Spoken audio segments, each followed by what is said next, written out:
drop of the pure. Keep me heart from sinking, that's the paddy's cure. When Aries up for drink to see the lassie smile, laughing all the while at me curious style to set your heart. The bubbling asked me, was I hired? Wages higher acquired till I was almost tired, doctor. Good morning, friends. It's Jim McCarthy with American Vapor Manufacturers, back for another installment of our Shaping Vaping podcast, discussion on nicotine and THR policy.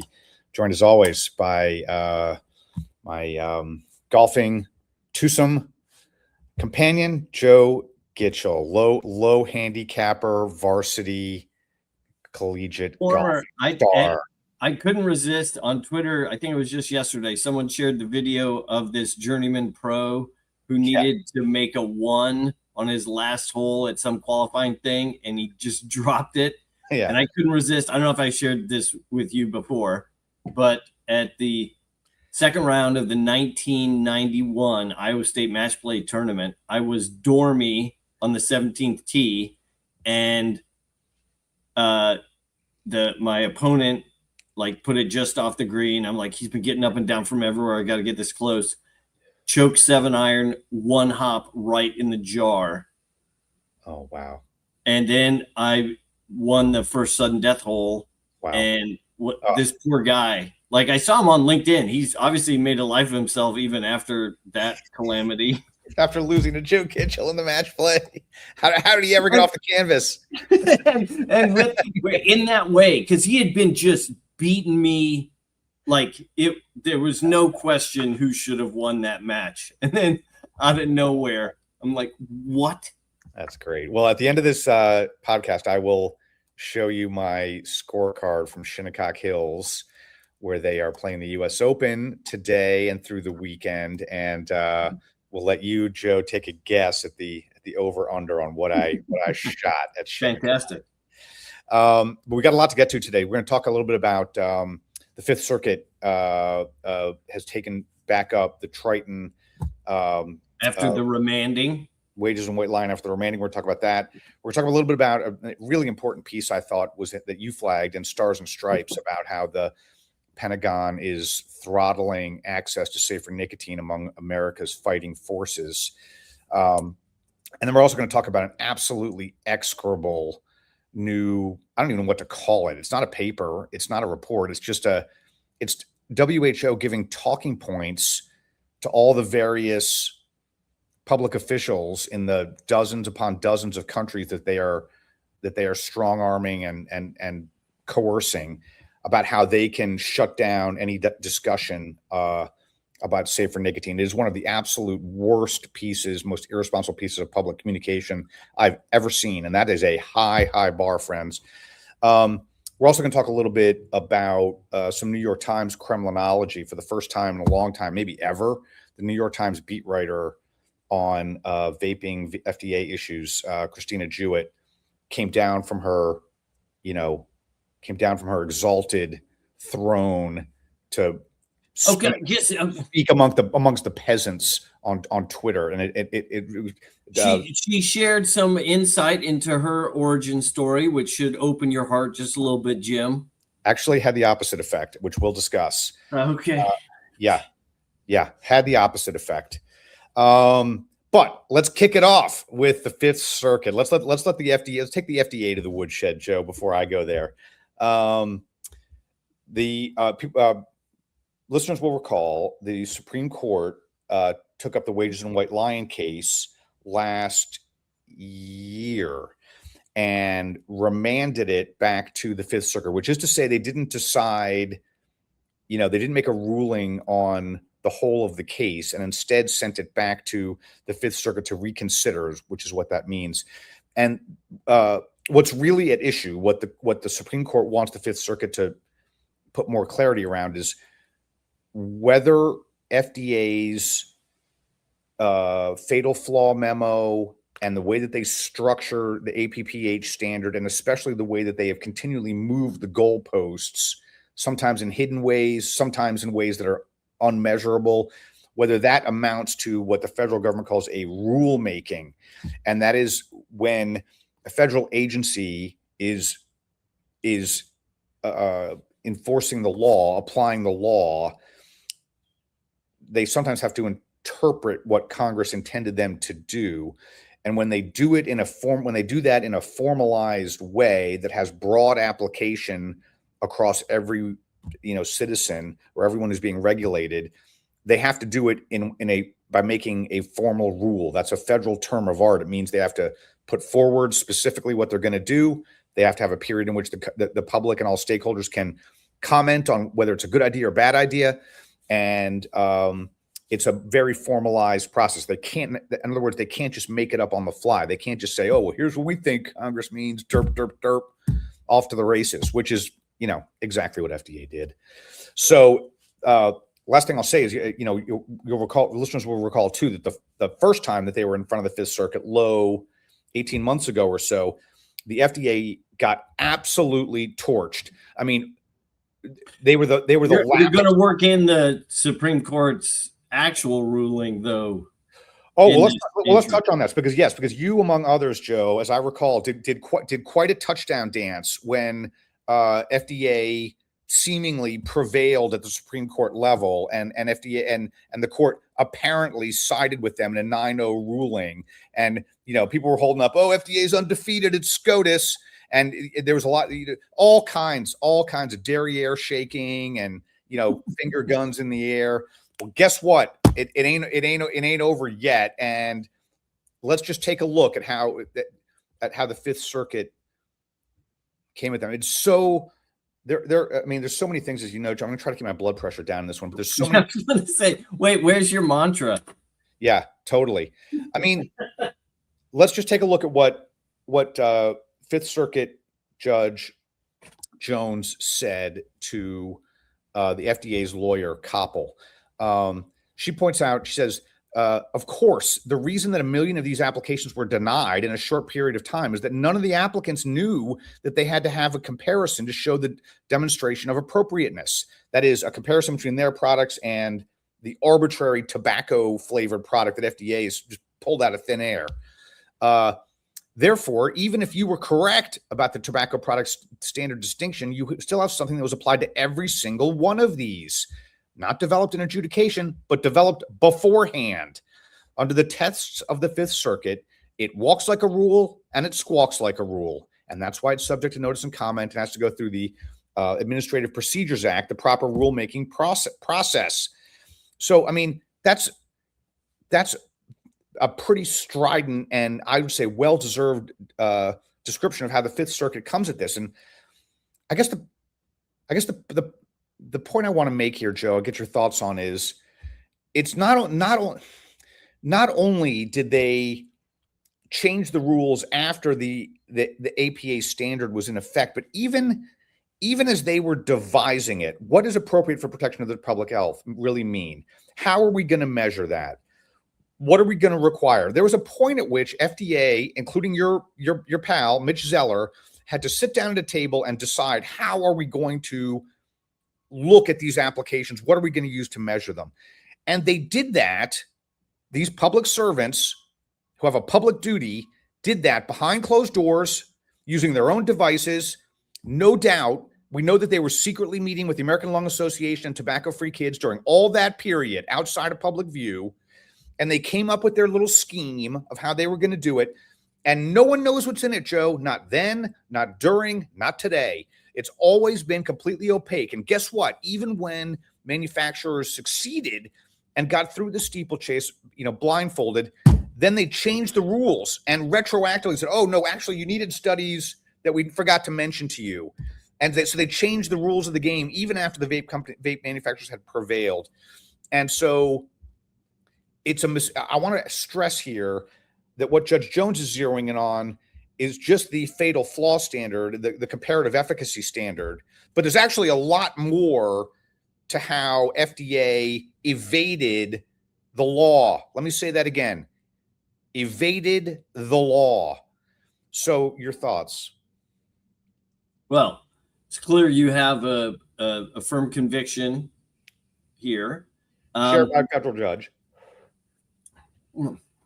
And that it's great that we still live in a system governed by laws where different parties get to have this adjudicated in that way.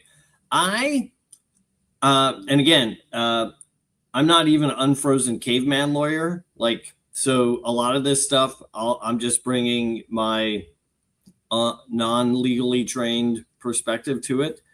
But I struggle with the reality that, yes, there should be a consistent rubric by which the agency makes these determinations.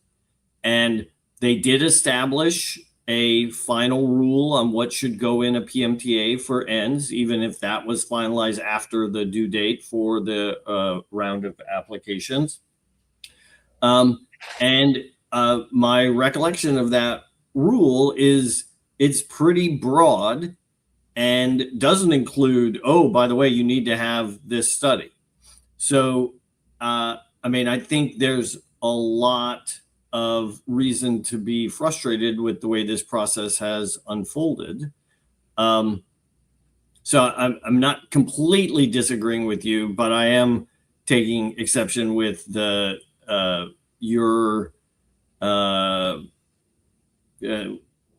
narrative you're creating behind how it got to where it was. Okay. Well, straighten me out.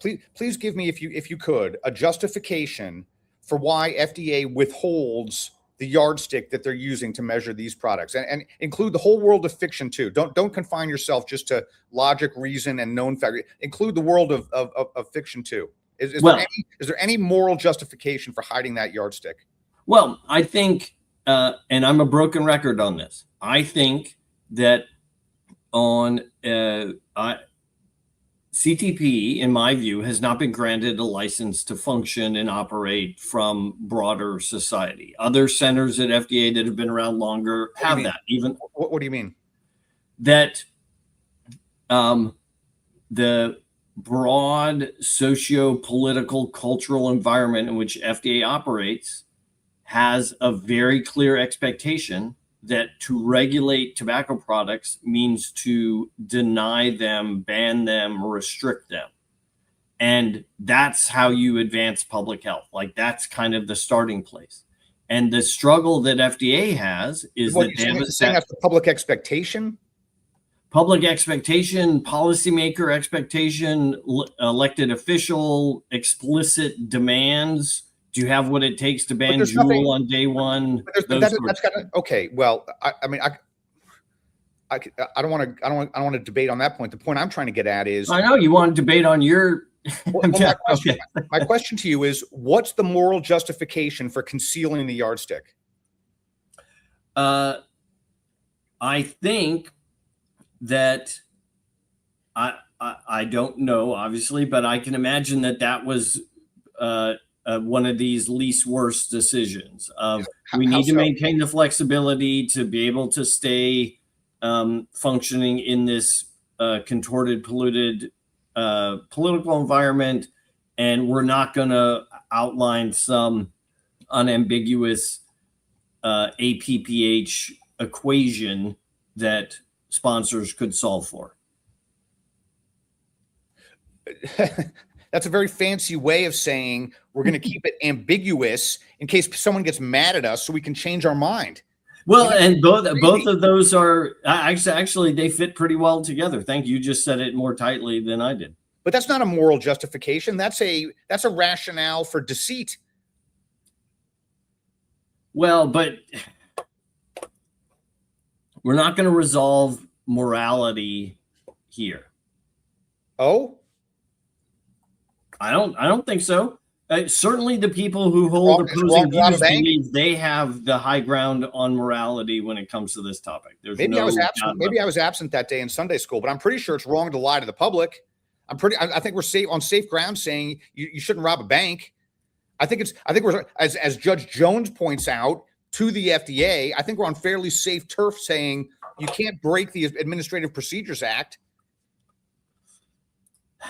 No, that's those are morally wrong things. I feel like I don't know. I don't think we're coloring outside the lines to arrive at that conclusion. Fair. And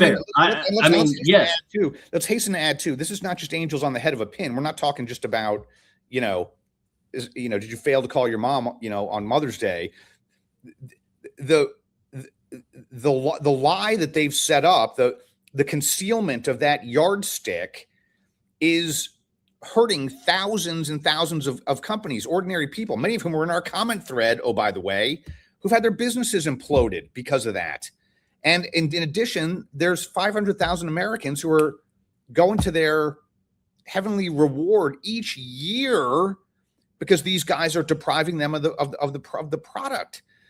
And Joe, I work in a lot of other spaces, manufacturing spaces, and I'm here to tell you, in every one of those, vinyl manufacturing, for example, or my clients at Home Depot, when they make soft wood, pressed wood products, the federal requirements for that from start to finish in every stage of the supply chain is laid out in specifics to the letter, and those guys comply with it.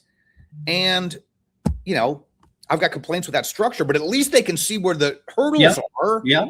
These people have completely concealed the yardstick because, as you, I think, correctly intuit, they want the flexibility to pull the football away anytime they please.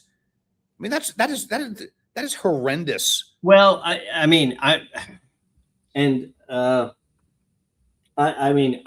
respect, Jim, the way that you carefully set up these topics and approaches so that I'm left trying to defend the indefensible. You can concur with me. That being said, I welcome your concurrence. That being said, recall, I don't think we can underestimate the impact of time and knowledge when it comes to regulating a category. One of the points how much I love history. In 2014, when FDA issued the proposed deeming regulations, they sponsored a special issue of the Journal of Tobacco Control where they laid out, here's our scientific basis for how we're looking at this. It was like 120 pages long. And there have been literally thousands of scientific contributions to that evidence-based in the intervening years. And it takes time and the amassing of that information to be able to regulate a product category like this. That may not sound believable to you, but my sense is that a regulator looks at this and says, anything we do is going to establish a precedent. We need to be very confident in what we're going to do. And in the face of a lot of uncertainty, that is a very fraught position. One of the biggest things that happened with FDA's announcement of the comprehensive plan in July of 2017 was to delay the due date of PMTA applications on that very basis, that it was going to take time for industry to generate the evidence that FDA would require, and it was going to take time input for FDA to figure out what was most important to them. The public health community saw that and attacked it, litigated, and got that date moved forward with I think substantial consequences. So there's a lot of moving pieces on this, and but all I'm saying is I'm not so sure. Like, I don't think we need to assume a deep nor should we assume some nefarious intent behind this, even as appealing and I'm not buying it. You said earlier, just a minute ago, that the reason they're concealing it is so that they can have the flexibility to meet expectations of others. But that's just the real world. You can't have it both ways, Joe.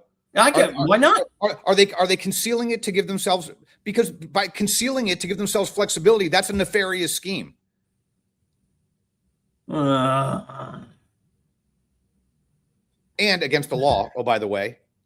Well, we'll see. Judge Jones seems to think so. Judge Jones is not king of the world. Neither is Mitch Zeller. Okay, that's the whole point. You are not legally allowed, not morally, not legally, to withhold that yardstick, one that the federal government properly displays in a kabillion other regulatory frameworks. And let's look further, because she really torched this guy. I loved every second of it. She says here, so they gives the FDA's defense. I'll try to be as generous as I can muster here. The FDA's defense is, we're not applying a standard. They say we're not making a rule. We're just, we're just interpreting the law. They say. And Jones replies to them, what you're suggesting here would put a very big inroad into Loper Bright. And for benefit of listeners, Loper Bright was a case the Supreme Court decided not long ago, in which it told federal agencies, you must stick to the letter of the law. You have extremely tight latitude to, as I just said, interpret what you think the law means and do it the way that you please, regardless. And so she's saying to Jones, Jones is saying to the FDA, even if we accept your argument, it still is, coloring way outside the lines of this hugely important ruling we made previously. And he's like, oh, no, there's no Loper Bright issue here, don't you know? The Supreme Court made clear that our application of the statute was reasonable and appropriate. I don't think there's any question of interpretation here. And Judge Jones smacked him down. She goes, well, except for the fact that you're saying the agency is using the discretion to do an adjudication, which applies across the industry. And he tries to say, we'll put this in the thread so readers can read the argle-bargle for themselves. But she makes a really highly salient point here, which is, R.J. Reynolds and the major applicants are experienced companies. But most of the applicants in this market do not have that size and expertise. And they can't afford to go through an adverse adjudication and litigate this for 6 years to get to the bottom of your, ludicrous justification. She says, let's be realistic about the cost of agency regulation, especially when you're dealing with small businesses. Too long, don't read. Koppel, I couldn't care less about the small businesses. So what's going to happen next is FDA is going to rule on this, or not FDA, excuse me. The Fifth Circuit's going to make a ruling about whether they should rehear these portions of the case. And if so, from where I sit, FDA is in very, very deep water. Because if their ability to make up on the fly and conceal the standard, those are two concurrent parallel wrongs they are committing, grave wrongs. If the Fifth Circuit takes that up again and makes a decision on that, it's going to strip away the agency's ability to, move the goalposts and play Calvin ball in the way they've been doing all this time. So maybe we'll do a bet on that one, Joe. I don't know. We'll have to think of a wager on whether the Fifth Circuit takes it up again or not. Yeah. What are the next steps? So it's now been. The next step is the applicant, the plaintiffs, the vape manufacturers are asking the Fifth Circuit to take up this aspect of the case again. And FDA is saying, no, nothing to see here. Let's move along. And if they take it up again, it'll be the same panel that smacked them down the first time, the same panel that just took them to the woodshed here. So FDA's chances. So there's another hearing before there's another oral argument and another opinion issued that satisfies what the Supreme Court asked of them.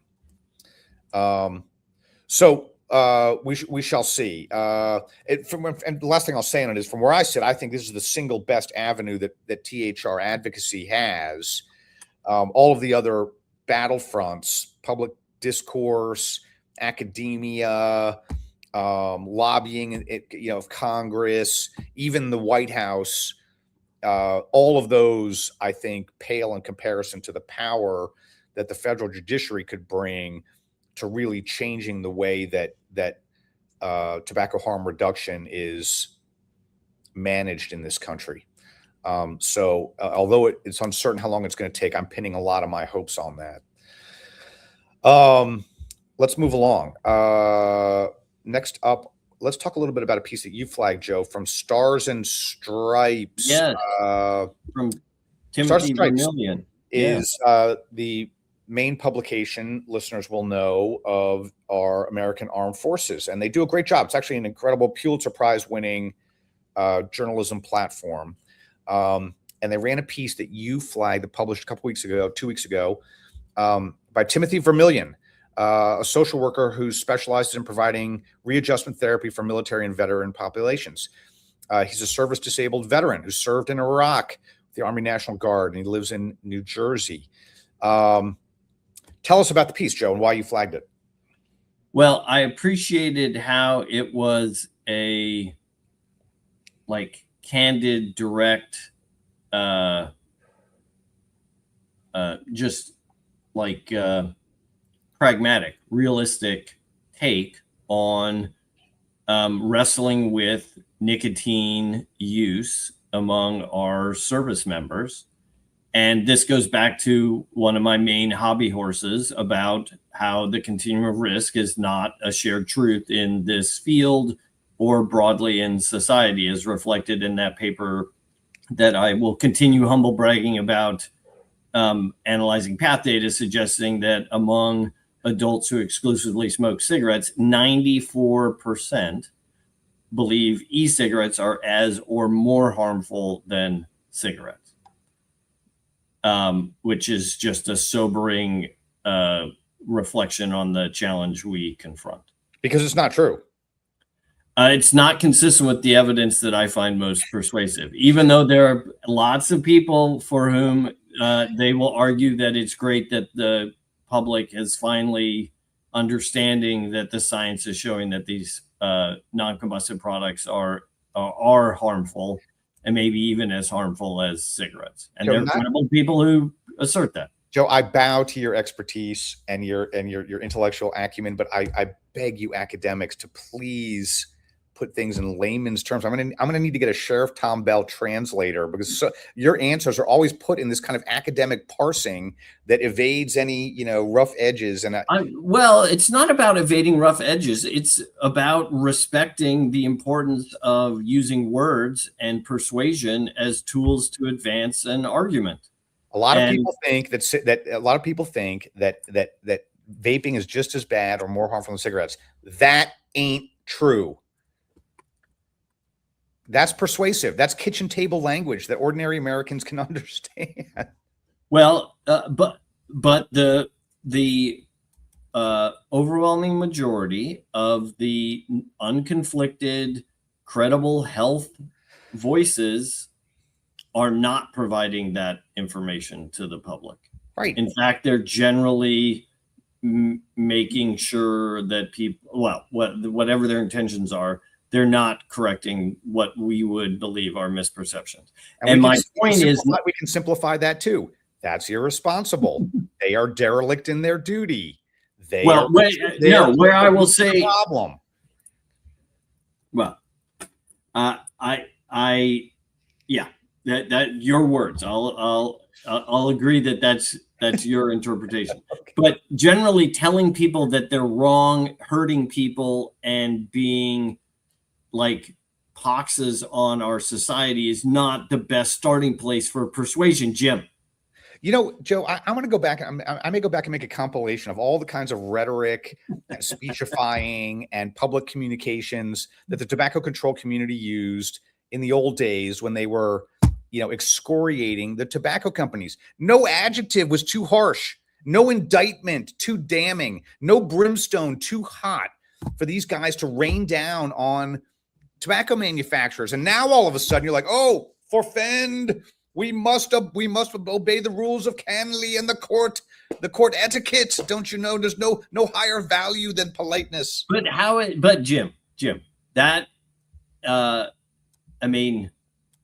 I haven't read the book yet, but I went to a brief book talk by this dude at the Behavioral Insights team in the UK, Michael Hallsworth, talking about hypocrisy. Uh-huh. And I got to add that to my list. I got so many things on my list. But the point is, just because they did it doesn't mean we get to do it. Well, let me ask you this: as effective a tool of persuasion. I might take it a lot more persuasively if I saw that, that our counterparts on the tobacco control side were being held to the same standard. But, articles appear in SRNT Journal, I've presented to you several times, in which they called you every epithet in the book, and you couldn't muster any outrage about that. Or when Meredith Berkman says in the New York Times that your clients are, quote, driving truckloads of poison. And again, there's like, I can't get you to wag a finger at her. Well, because what good is my wagging a finger at Meredith Berkman going to do? Because we're maybe to state the truth and let people see the moral terms of the debate, and to, put that kind of rhetoric in its proper frame. Well, the good news is you've got enough fingers and wagging of fingers to go around. And so whether it's inside, outside, good cop, bad cop, whatever, I'm not giving up on the tools of persuasion and disagreeing better, a la Julia Minson, to try to make progress on this stuff. And I know you're like, Joe, you're such a squish. My quibble is that not a show goes by when you don't give me a demerit for my rhetoric, and yet when SRNT calls you a colonialist, that wasn't SRNT. That was authors publishing in the journal that SRNT, which is different. Nevertheless, I catch more grief from you than those guys ever do. But grief, this is not about adding grief to the world. There's enough grief in the world to go around. You're not shy about telling me that I'm coloring out of bounds with my adjective. But you are shy when they're aimed at you in a flagship journal. I find that baffling. Well, I'm glad that I can induce some mystery and bafflement in your existence, Jim. That's at least I'm accomplishing something. I want to reflect on that mystery.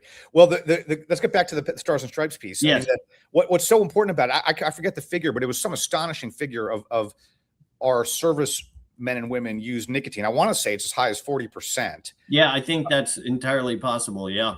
And what the piece is about here is that the Pentagon came out with a new, stance on this, new clinical guidelines. And as Vermillion reports here, they push abstinence as the goal. They raise speculation and speculative concerns about vaping and cancer risk, God in heaven, and are silent on nicotine pouches. And the new guidelines read like something produced by people who have never talked to a Marine on a 12-hour op. Let me pull up one more takeaway from this piece, because it's so important. Here's the key takeaway. Combustible tobacco is the enemy here. Helping service members transition to low-risk alternatives isn't just a realistic approach. It also supports the readiness mission. There's the figure. 1/3 of service members pretending that they'll quit smoking doesn't do any of that.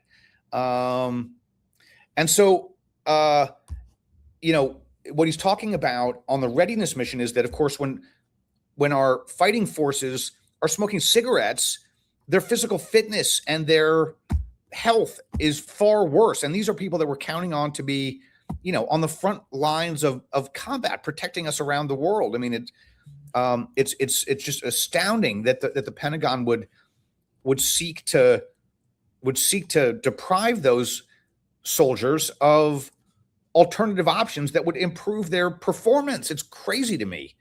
And I want to point out one last thing before I ask your thoughts on it, but it's not only the guidelines that are coming out of the Pentagon. You cannot purchase these products on military bases at the PX store. The PXs. You can all of our members. I've heard heartfelt stories, Joe, from our members who run retail vape operations near military bases. Allie ran a vape shop near a military base in South Carolina. Amanda ran one near a military base in Arizona. And the service members have to come into their shops to buy the products. Every one of them, Joe, every one of them is there to quit cigarettes. Okay, without exception. And when they get deployed overseas, they want to continue using the products that have helped them quit cigarettes. And so you know what they do? They put them in a box and they mail them to themselves at the base that they're going to be going to. But guess what happens? Thanks to Dick Durbin and the tobacco control fanatics, the U.S. Postal Service seizes those packages and confiscates the product. And so guess what happens? If you're a Marine in a forward operating base and you can't get your Zyn or Juul product, you know what you can get? Combustible cigarettes.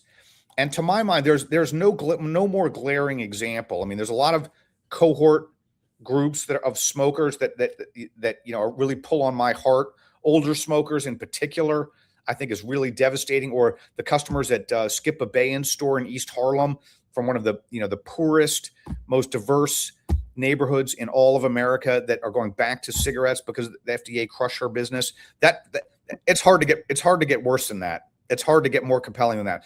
But to deprive our soldiers who are on the front lines of combat and drive them back to cigarettes, I mean, that really bothers me. Your thoughts? It bothers me deeply too, and it allows me to go back to the struggle that the continuum risk is not a shared truth. So until we address that challenge, we're going to continue to get mad and frustrated instead of glad and happy that fewer people are inhaling hot smoke in their lungs. Damn it. Indulge me a little devil's advocacy, Joe. Yep. I get the sense that you imagine if the continuum risk were a shared truth, if that were a widely accepted fact, keep it going, brother. On a par with water is wet and gravity is real and the sun is not Satan's fireball. Okay. If that were accepted, I get the impression that you think there would be a big policy shift and a big change in the way the press covers it, and a big change, for example, in the way the Pentagon addresses this issue. I'm not so sure. I think we're in fact starting to see that a little bit, and we'll touch on this a second with the New York Times. But it was 3 years ago when I flagged on it for AVM Twitter that for the first time, the New York Times published in print that vaping helps people quit cigarettes. Is safer than tobacco, safer than combustible tobacco. But actually, we got to go history on that. I'll drop it in the chat. But Sabrina Tavernese in 2015, the headline is "Safer to Puff, E-cigarettes can't catch a break" or something like that. Fine. Right? So fine. We've been on a ebb and flow journey. All right. Well, let's take that example then. Let's just dive into that. Has the New York Times come closer to the light in all those years since then, since they accepted the continuum of risk? Or in fact, do you think it's gotten worse? I would say their struggle remains incomplete. So acceptance of the continuum really isn't the cure-all that you're hoping for. No, I don't. But I don't think they have. They have not. They have not said because the frame. I mean, you see, it shifts a little bit here and there. And Maia Szalavitz's column from last February, right, where she laid out the stuff, but that's clearly not adopted by the news side. Uh-huh. But it is not a shared truth, established fact in their coverage. And I think and again, you may be right. That pains me to even say those words, but I hope not. Here's the main writer at the New York Times that writes on this topic more than any other. She's the FDA beat writer. Her name is Christina Jewett. We've done many threads on her, which I would commend to readers because her reporting has been god awful. And for the first time, maybe ever, this past week, she dropped into a Twitter thread that I participated in to speak with ordinary readers. She didn't dialogue with me, Joe. No doubt, because I'm so obnoxious. I mean, that Occam's razor would point in that direction. Well, look, I actually tried very hard, Joe, to make my queries and responses to her as civil and good faith as I could. And if you find fault in them, I would be all ears to hear it. But notice what she said to another person on that thread. She says, I'm not indifferent to the needs of smokers, which is why my stories almost always say that it's a public health victory when smokers switch to vapes. Okay. Would you say that that's acceptance of the continuum of risk? I would say that's one. I'm not sure how almost always is doing quite a bit of work. Fine, but she believes that it's a public health victory when smokers switch to vapes. Well, now we're actually confronting the trade-offs that we look to FDA to try to grapple with, bringing the best evidence to bear. We're just talking about the continuum right now. Yeah, so that's okay. At least some acceptance. It is not a full embrace of the continuum of risk, as in this is the fundamental truth about this area, and we need to judge every communication, regulation, and policy according to how well does it follow that truth. She's never going to write like Joe Gitchell's verbatim dictum. I mean, public health victory.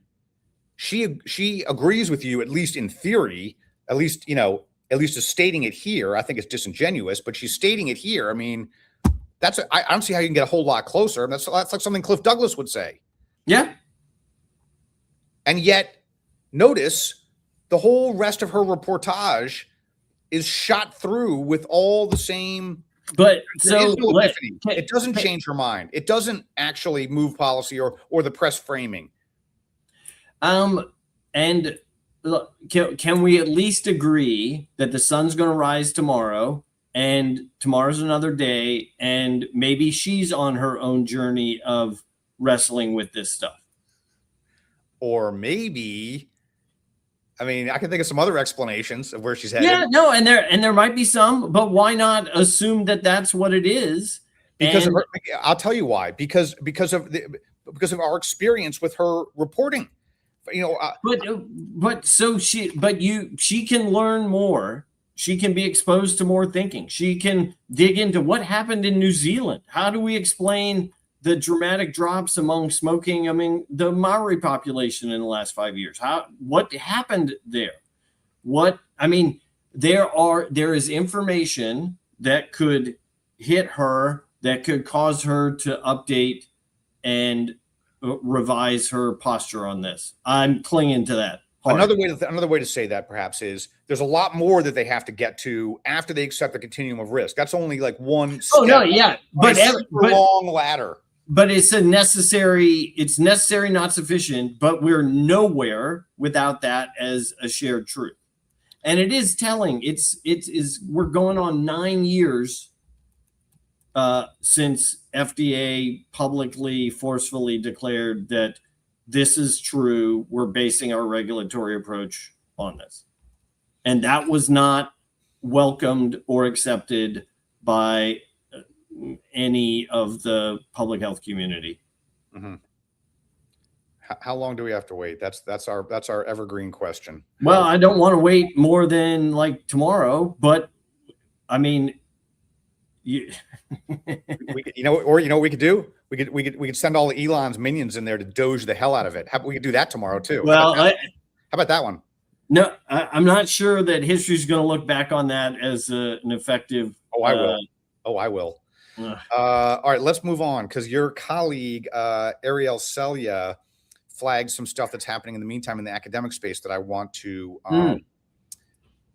flag here. Here it is.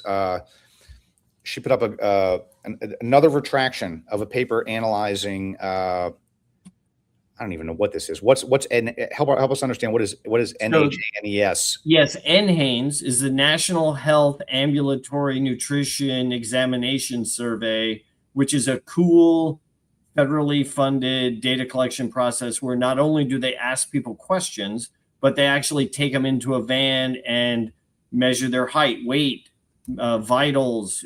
They draw blood on some of them, urine, and you get a much deeper picture of the health of our nation. God help the federal agent who tries to take me into a van. Well, you would have already consented to being a participant, so don't worry. There's no dragooning. Is that actually what does dragoon mean to, like? I think that's when you get taken into the armed forces against your will. Well, it's pretty close. But she points out here that, it had to be retracted. But what jumped out to me, Joe, is look at how the authors, like, I think if you or Arielle or a lot of the academics you respect suffered a retraction in that way, or a query from the journal about the flaws that were pointed out, you have something to say about it, I assume. And yet, how did these authors respond? It says here, they didn't resolve the concerns. They weren't able to verify. This one's crazy. They weren't able to verify the author contributions on the byline. What? The authors did not respond when notified of this retraction. Are you absolutely kidding me? What? Well, so the good news is, how are these people still allowed in your profession? The good news is I can actually answer. It's not a hypothetical, having had a paper retracted. And yes, we did have ample things to say, none of which made a difference. And it was still retracted, even though subsequently republished. And I'm sorry, I'm trying to find Arielle's thread. I've got it right here. Okay. Well, no, it's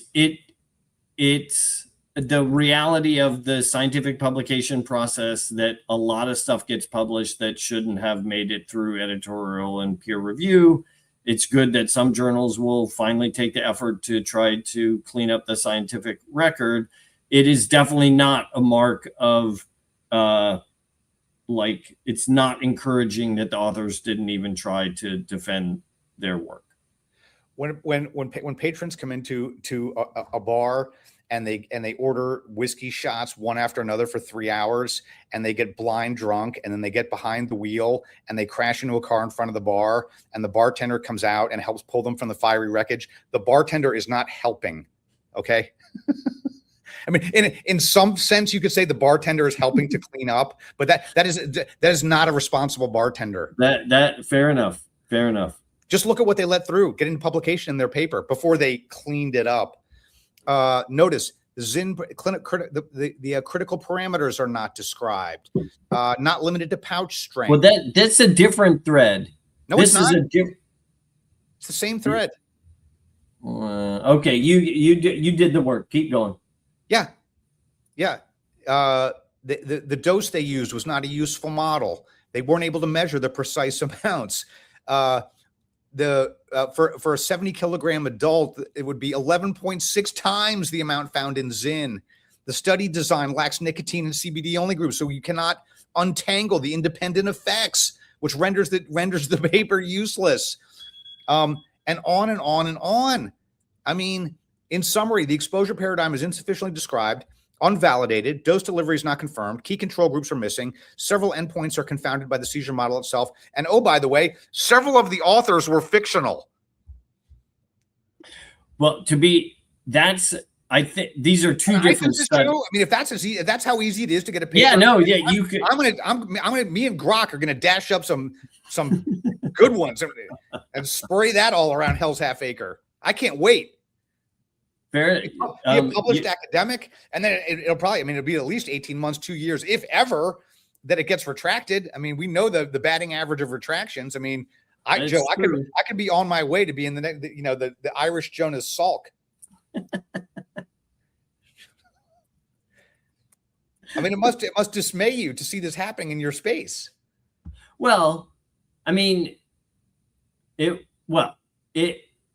doesn't dismay me anymore, because that's the struggle.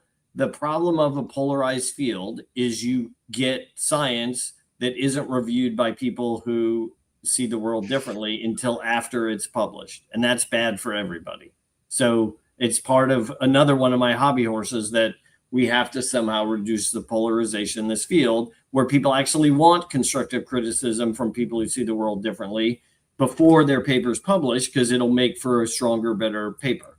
But how does polarization contribute to this kind of manufactured bunk? It contributes to it because people who see the world differently are no longer included in invitation emails to review manuscripts. And like concrete examples, like I used to review for the journal Tobacco Control. I haven't gotten an invitation to review for the journal Tobacco Control for 12 years. Why is that? Well, because I'm affiliated with ickiness now. You've been ostracized. Well, yeah. I mean, it's unbelievable. Just absolutely unbelievable. I mean, how much of a fanatic do you have to be to look at authors on the byline who are made up and wave that through? I mean, you got to be a full moon howler to let that one go, don't you think? Well, I mean, or in the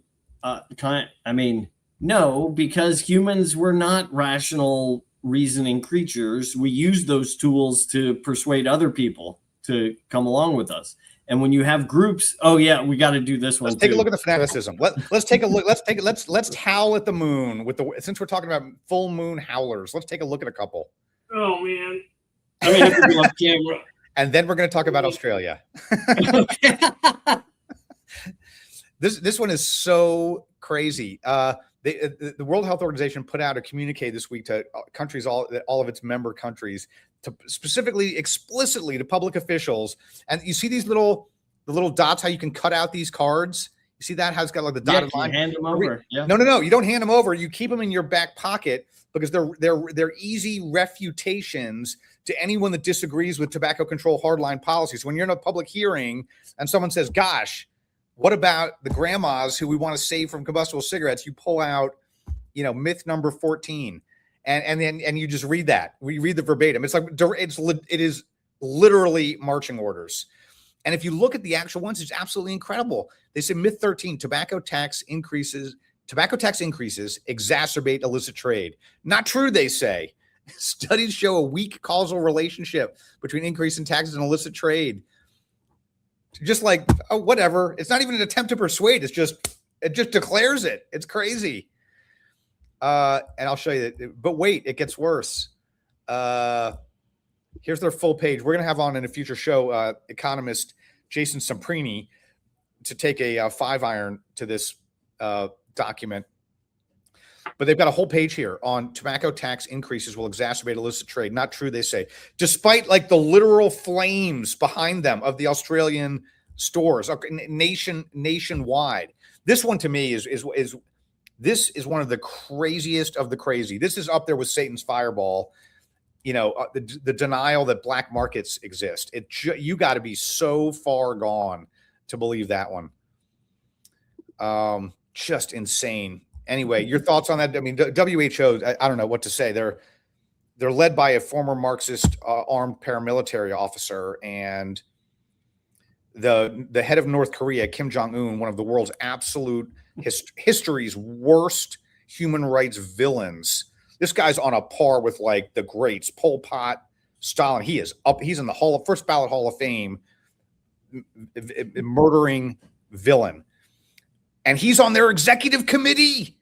He's on the executive committee of this organization. Are you kidding me? Anything you want to add? Am I misunderstanding them? Is their heart in the right place? Well, there's a lot of improvement that could help WHO be a more positive contributor to global health. Well, here's the good news. They're at rock bottom right now, because when you have someone who does man-made famines to his own people, starves millions of his own people, and keeps them in an open-air prison camp for endless decades, mass murderer. Like, there's nowhere to go but up. So, and anything that happens in the future will be headed toward what you're describing. God, these SOBs, it just is unreal. So that's a good place to close. I want to play a clip here from a recent conference. Have you tell us, you're more familiar with the speaker and the conference. So I want to play a clip, which is dear to my heart, about vaping is a human right. Let's take a look. It's not only about the biology, it's also about human rights. Harm reduction for everything, including nicotine, is about defending freedom, personal autonomy, self-determination. And adults have the right to make informed choices to their bodies. And they have the right to access to reliable, balanced information, because even within the ethics code of medicine, it's always about free, informed decisions. It's never about implementing what I feel is good or better for you. So denying access to safer alternatives is not just a manipulation of science, it's also a human rights violation. Preach. I'm going to mispronounce this gentleman's name. Farsalinos, yes, exactly. Tell us who that is and what that conference. I think it's the Global Forum on Nicotine, wasn't it? Global Forum on Nicotine, and I think Dr. Farsalinos was giving a closing keynote there. It's obviously, I find his arguments persuasive and relevant, and I wish they would land more heartfeltly to more people. Well, I do too, Joe, and I'm pleased to hear you say that, because I think, if I may, the notion that FDA ought to be in charge of that, or that public health authorities ought to be able to decide whether and how much and when and where and why you get to access these products and all of that, that's a core part of the human rights violation. They don't have the right to do that. And I think that's what Friedrich Hayek would call the fatal conceit of public health, is that although you can see the world and the risk, and you can weigh it in certain fashion, you might even have regulatory experience built on years of knowledge that's building up every single day, you don't have the right to impose that on me. That's what Farsalinos is getting to, I think.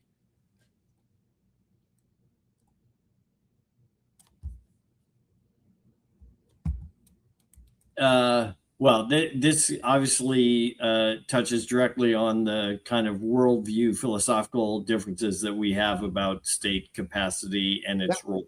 That's right. Where I think we might agree or get to agree is to the extent that that state capacity is actually enhancing the public's capacity to make free and informed decisions and to be able to access products that they can feel confident will reduce the harm that they experience, that would be good. The challenge is we don't see that very often, and that's why we're both advocating for change in the status quo.